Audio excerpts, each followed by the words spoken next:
ಧನ್ಯ, ಇವಾಗ್ಲಾದ್ರೂ ಅಮ್ಮ ಅಂತ ಕರೀರೋ. ಅಮ್ಮ ಇಲ್ಲ ಅಂತ ನಿನ್ನ ಅಮ್ಮ ಅಂತ ಕರೆಯಕ್ಕಾಗುತ್ತಾ? ಚಿಕ್ಕಮ್ಮ ಚಿಕ್ಕಮ್ಮನೇ.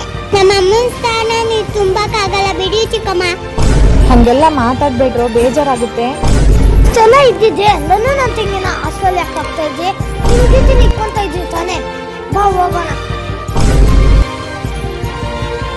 ಹಾಗಳು ನಿಮ್ಮಪ್ಪ ಬರ್ತವ್ರೆ, ನಿಮ್ಮನ್ನ ನಮ್ ಜೊತೆಲೆ ಇರ್ಸ್ಕೊಳಕ್ ಹೇಳ್ತೀನಿ. ಅವಾಗ್ಲಾದ್ರೂ ನನ್ನ ಅಮ್ಮ ಅಂತ ಕರಿತೀರ ತಾನೆ?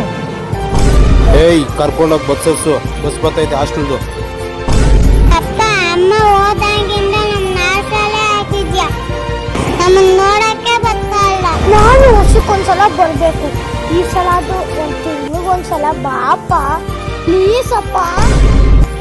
ರೀ, ಮಕ್ಳು ಇಷ್ಟೊಂದು ಕೇಳ್ಕೊತಿದ್ದಾರೆ, ನಮ್ ಜೊತೆನೆ ಇರ್ಲಿ ಬಿಡ್ರಿ. ಏಯ್, ನಿಂಗೆ ಗೊತ್ತಾಗಲ್ಲ, ಸುಮ್ನಿರು, ಹಾಸ್ಟೆಲ್ ಇರ್ಬೇಕು. ಮಕ್ಳಿದ್ರೆ ನಿನಗ್ ಮಿಟ್ಕಾಗಲ್ವಲ್ಲ, ಅದಕ್ಕೆ ಹಿಂಗಾಡ್ತಿದ್ಯಾ?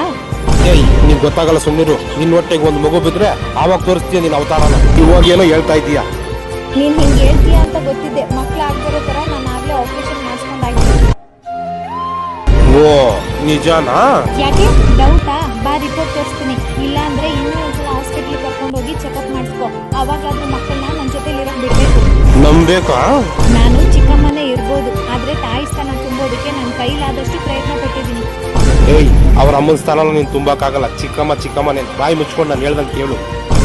ನಾನೊಬ್ಳೆ ಸಂತೋಷವಾಗಿರ್ಬೇಕು ಅಂತಲ್ಲ ನಿನ್ನ ಮದ್ವೆ ಆಗಿದ್ದು. ನಿನ್ಗೂ ಒಂದು ಜೀವನ ಸಿಗ್ಬೇಕು, ಮಕ್ಕಳಿಗೂ ತಾಯಿಯಾಗಿರ್ಬೇಕು ಅಂತ. ನಡೀರೋ, ಹಾಸ್ಟೆಲ್ಗೆ ಹೋಗ್ಬೇಡಿ, ಮನೆಗೆ ಹೋಗೋಣ.